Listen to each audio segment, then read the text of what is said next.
তো গাইস লুচি হবে, তার জন্য আটাটা মেখে নিয়েছি। দেখো আটা মাখা হয়ে গেছে। তো আটাটা এখন ঢাকা দিয়ে রেখে দেবো, তারপরে লুচি বানাবো। তো ডিমটা সিদ্ধ করবো, ডিম সিদ্ধটা বসিয়ে দিলাম। তারপরে মশলাটা করে দেবো, তারপরে লুচিগুলো ভেজে নেব। ময়দাটা একটু মেখে নেবো ভালো করে।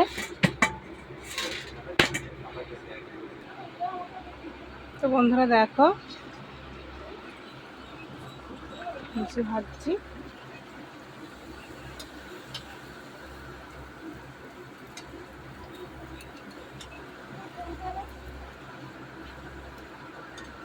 লুচিটা ভালো হয়ে গেলে আলু ভাজবো, ডিমের কালিয়া বানাবো।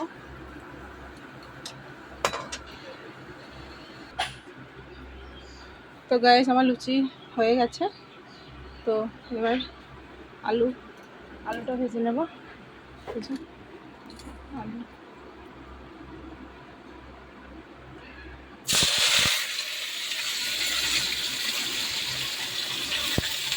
তো লঙ্কা থেকে দেবো, লঙ্কাটা সেরা হয়নি।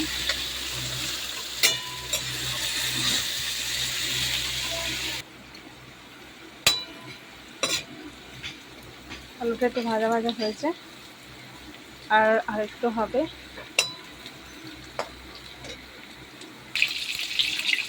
তো ডিমটা সেদ্ধ করা হয়ে গেছে, তারপরে তেলে ভেজে নেব ডিমটা। আলুটা থেকে একটু দিয়ে নিয়েছে।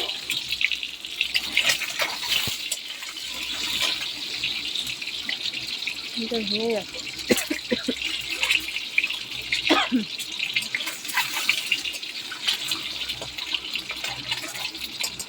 একটু হলুদ দিয়ে দিই, মশলাটা দিয়ে দিলাম।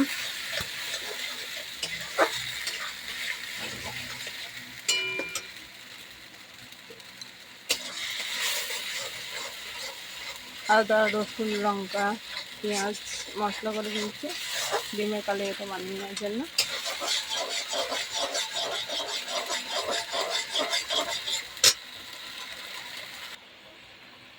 মশলাটা ভেজে নেওয়া হয়ে গেছে, ডিমটা একটা করে দিয়ে দেবো।